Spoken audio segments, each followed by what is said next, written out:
రైతులు, ఎరువులండి. ఈ మధ్య అడపాదడపా 1, 2 న్యూస్‌లు గూడా చూశాను నేను. ఎరువులు కొరతుంది, ఇబ్బంది పడుతున్నారు, రైతులు ఇబ్బంది పడుతున్నారు అని ఉంది. సో, రైతులకి ప్రత్యేకంగా మనందరికీ రైతులంటే కాస్తో కూస్తో అభిమానం ఉంది కదా! రైతులకి ఈ సమాచారం షేర్ చేయండి. అందరికీ ఉపయోగపడుతుందండి. ఎరువులు అవసరం లేని రైతెవరున్నారు? పైపెచ్చు ఈ మధ్య వర్షాలు బాగా పడినాయి. సో, దానివల్ల ఎరువుల వాడకం గూడా కాస్త పెరుగుద్ది. ఏదైనా గానీ యూరియా గావచ్చు, డీఏపీ గావచ్చు, ఇంకొకటి గావచ్చు. సో, మరి అక్కడ రైతులు ఇబ్బంది పడుతున్నారని అడపాదడపా చూస్తే నేను స్వయంగా నేను కూడా కనుక్కుంటే అలాంటిదేమీ లేదండి.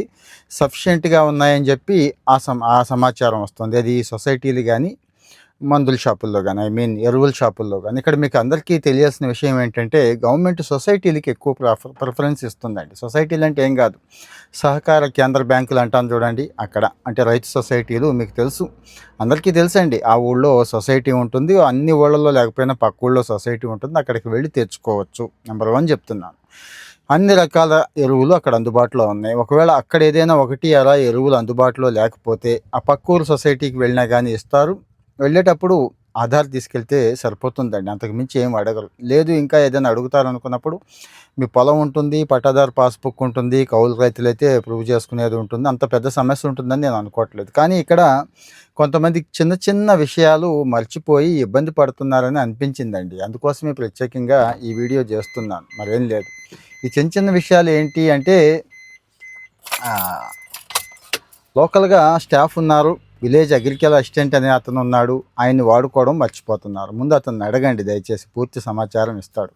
పక్కనున్న రైతునో, ఫ్రెండ్‌నో ఇంకొకళ్ళని అడుగుతున్నారు తప్పించి అతన్ని అడగట్లేదు. ఓకే. అక్కడ కూడా సరైన సమాచారం రాలేదు, హెల్ప్ దొరకలేదు అనుకున్నప్పుడు అక్కడే మీకు అగ్రికల్చర్ ఆఫీసర్, హార్టికల్చర్ ఆఫీసర్ ఉన్నారు మండలంలో. ఆయన్ని అడగండి. డైరెక్ట్‌గా అడగండి. ఏం పర్వాలేదు, ఇక్కడ ఆ పార్టీ, ఈ పార్టీ అని ఏముంటుందండి. రైతులందరూ కావాలి గవర్నమెంట్‌కి ఎప్పుడు కూడా. సో, ఆయన కూడా హెల్ప్ చేస్తాడు. అయినా గానీ అవ్వలేదు, ఎరువులు దొరకట్లేదు అనే పరిస్థితి ఉంటే 155251 గుర్తుంచుకోండి. మళ్ళీ చెప్తున్నాను.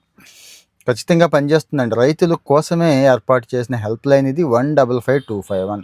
ఏదో 1, 2 సార్లు కాల్ చేస్తే కలవలేదు కదా అని చెప్పి చేయటం మానేయొద్దు. 30 సీటరే కాబట్టి ఎక్కువ మంది చేస్తున్నప్పుడు బిజీ వస్తుంది. మళ్ళీ మళ్ళీ ట్రై చేయండి. వాళ్ళు సమస్య తీసుకుంటారు, నోట్ చేసుకుంటారు, మీ గ్రీవెన్స్ కిందే తీసుకుంటారు, పరిష్కారం చేస్తారండి. అవసరమైతే తర్వాత రోజు కూడా ఫాలో అప్ చేయండి.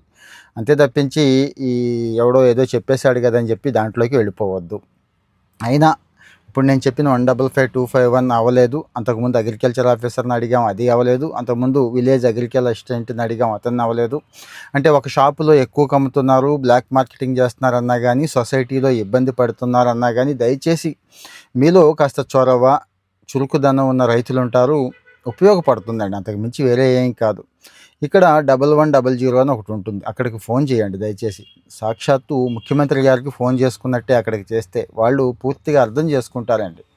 మీ సమస్యను అర్థం చేసుకుంటారు. ఇమ్మీడియట్‌గా ఆ కన్సెంట్ జిల్లా కలెక్టర్ గారికి, అంటే కలెక్టర్ గారు స్వయంగా చూడకపోయినా డిస్ట్రిక్ట్ అగ్రికల్చర్ ఆఫీసర్ ఉంటారు జిల్లాలో. ఈ ఎరువుల సప్లై కూడా ఆయనే చూస్తాడు వ్యవసాయంతో పాటు. సో, ఆయన ఖచ్చితంగా యాక్షన్ తీసుకుంటాడు. మీతో స్వయంగా మాట్లాడతాడు.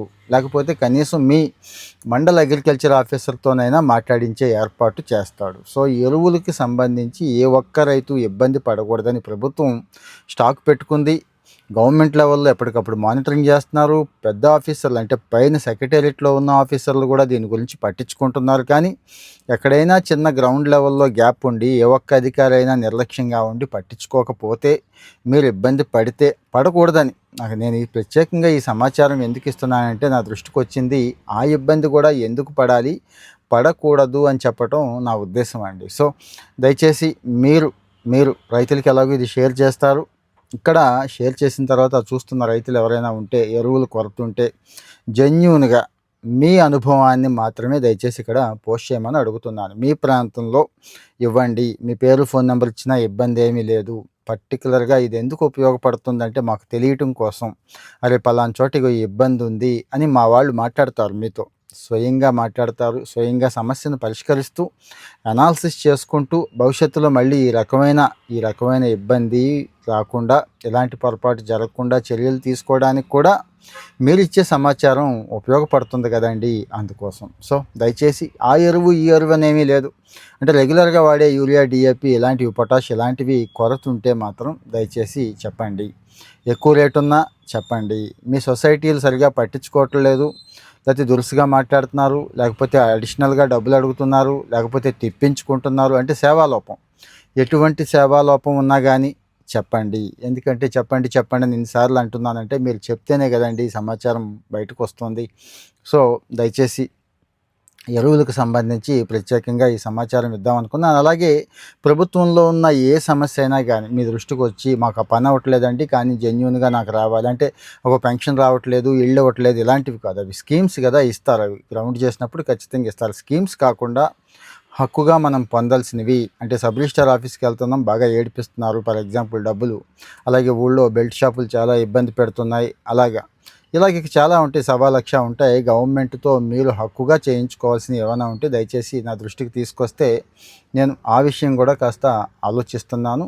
కన్సెంట్ ఆఫీసర్లతో మాట్లాడి మీ మీ సమస్య పరిష్కారం అవడం కోసం ప్రయత్నం చేస్తానని మనస్ఫూర్తిగానే చెప్తున్నానండి. ఇక్కడ ప్రమోషన్స్ వగైరా వీటి కోసం కాదు, గుర్తుంచుకోండి. వ్యూస్ కోసం అసలే కాదు. సమస్య పరిష్కారం గురించి చెప్పుకుంటున్నాం కదా మనం. సో ఈ సమస్యకి ఈ రకంగా పరిష్కారం చేసుకుందాం అని చెప్పడం నా ఉద్దేశం. ప్రభుత్వం మీకోసం ఆలోచిస్తోంది, మీ మంచి కోసం ఆలోచిస్తోంది, మీకు మంచి చెయ్యాలని ఆలోచిస్తోంది అని చెప్పడం నా ఉద్దేశం. అంతకు మించి మరి ఏమీ లేదు. సో దయచేసి మరి షేర్ చేయండి, మర్చిపోవద్దు. కామెంట్లో ఇందాక చెప్పాను కదండి, ఏ ఇబ్బంది ఉంటే ఆ ఇబ్బంది పెట్టండి. Thank you.